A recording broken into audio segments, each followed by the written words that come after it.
Are you Mr. Hanna? Yeah. All right.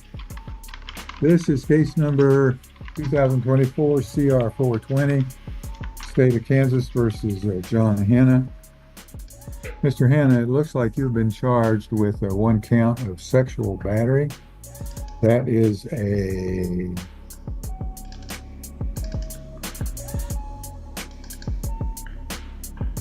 that's a Class A misdemeanor. That can carry up to a year in the county jail and a fine of up to $2,500. Um, so let's talk about how you might want to handle your case. This is just the time just to let you know what your charges are. Did you get a copy of the charges against you? Of course not. I haven't even been found guilty on the sanction, the write-up while I'm in here. Well, of course you're not going to be found guilty yet because But I mean, I don't mean to interrupt you, but that's the procedure. And I mean, we could talk to the Department of Justice about the jurisdiction of the case as well. We can take it to that extent, but you can go ahead and continue. I would like to challenge the jurisdiction on the charge. I want to state that for the records as well. Do you continue? My apology. Today's video is a double feature of sovereign citizen mythology colliding headfirst with Kansas courtroom reality, and it does not go the way these defendants think it will. In the first case, a man charged with sexual battery immediately attempts to derail the hearing by challenging jurisdiction, interrupting the judge, and leaning into familiar sovereign talking points. The problem? He's standing in a courtroom run by a judge who has absolutely no patience for internet law nonsense. Then, just when you think you've seen it all, we pivot to a second defendant who believes that separating himself from his straw man somehow exempts him from vehicle registration laws. License plates, jurisdiction, capitalization of names, all the greatest hits are here. Mr. Hanna, I'm going to run this court, not you. And you can start off with the sovereign citizen crap about jurisdiction and everything else if you want to. I'm saying, I understand that. I'm just saying, but it's not going to you get talk to you. the Department of Justice as well, because you know who the director of the Department of Justice is, right? That's just fine. You can do whatever you want. We'll to him now. Anyway, He'll be waiting on an indictment on you. in any event, you're charged with one count of a sexual battery, Class A misdemeanor. Are you going to have an attorney to represent you, or do you want the court to appoint somebody to represent you? You can appoint me one, and I'll have an attorney later on when I find him. Okay, I'm going to go ahead and give you a hearing date on the misdemeanor control docket. Your next hearing is going to be November 18th at 9 o'clock with Judge Webster. That can be by Zoom. Mr. Canfield, what's the state's recommendation on bond here? Your Honor, in addition to the sexual battery against a deputy, the defendant also has been convicted of aggravated domestic battery, and aggravated escape from custody. So at this time, on those cases, the state's recommendation will be a $7,500 cash or surety bond. those charges aren't even my record. For legal detainment and corpus. Very well. The court's going to go ahead and set your bond at $7,500 for security. Maybe he's facing the grand jury. If you can, sounds like you can afford your own counsel, so I'll let you go ahead and see about doing that. If you can't afford it, when you get around to your next hearing, you can ask the judge to appoint counsel for you. But I've given you your next hearing date. You know what your bond is. You'll need to stay with the sheriff until such time as you are able to execute your bond. And so we didn't address the jurisdiction issue either, right? The fact that you're where you are and I'm where I am means that I have jurisdiction over. Right here is where the sovereign script starts to unravel. The defendant tries to frame the hearing as premature, claiming he hasn't been found guilty yet, completely ignoring that this is a first appearance, not a trial. Then comes the predictable pivot, jurisdiction. Notice how the judge doesn't argue philosophy, history, or federal agencies. He doesn't debate the Department of Justice or indulge hypotheticals. Instead, he brings it back to procedure. Courts don't need your consent to establish jurisdiction. If you're physically present and charged under state law, jurisdiction exists. Period. What's especially telling is the interruption pattern. The defendant talks over the judge, then apologizes, then immediately interrupts again. That's not advocacy. That's self-sabotage. And the judge's response sets the tone for everything that follows. Will now be on the record in Hannah 2024 CR 420, State of Kansas versus John Raymond Hannah. Jared Regier for the state, defendant pro se, but does John Hannah appear?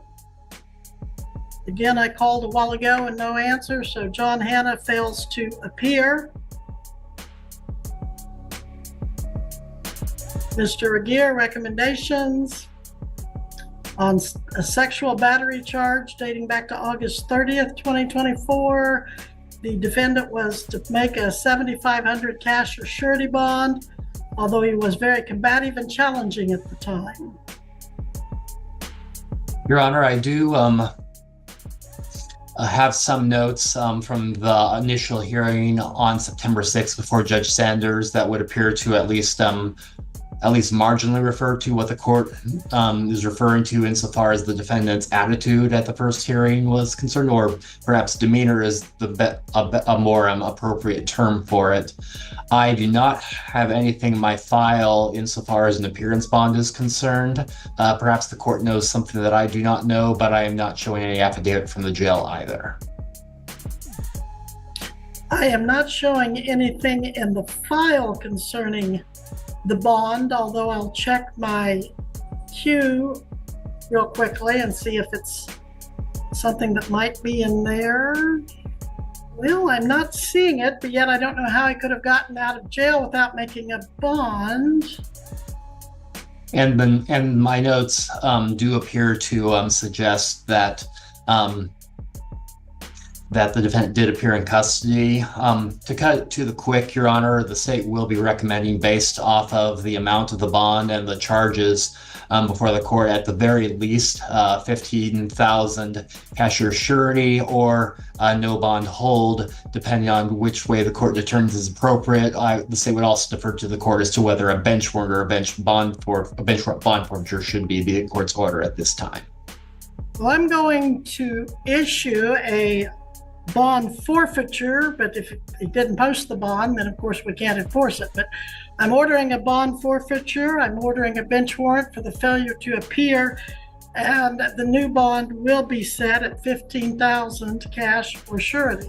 Thank you, Your Honor. You're welcome. This is the moment the judge draws a clear, unmistakable line. No raised voice, no theatrics, just authority. When he says, "I'm going to run this court, not you," that's not bravado. That's a reminder of how the legal system actually functions. The defendant believes invoking sovereign citizen language creates leverage. In reality, it does the opposite. Judges hear these arguments constantly, and they're legally meaningless. What does matter is cooperation, clarity, and respect for procedure, all of which are absent here. From this point forward, the court treats the defendant not as someone confused about the process, but as someone actively choosing not to engage with it. And that distinction matters later when bond and custody decisions come into play. We are on the record in 2024 TR 617. Sir, you may need to scoot over a little bit to be picked up by that microphone. I'm not sure, but sometimes you have to be in the middle with it. Mary Ann Shirley appears for the state. Are you Abel Estrada Jr., sir? Yes, if I may, can I make a statement?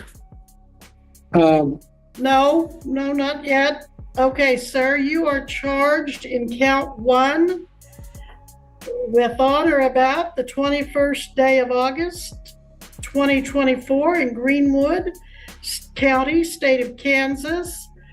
Then and there, contrary to the statutes of the state of Kansas, unlawfully operating a vehicle, to wit, a 2011 GMC Acadia, upon a highway which does not have the signed license plate. I think they mean that the vehicle didn't, not the highway.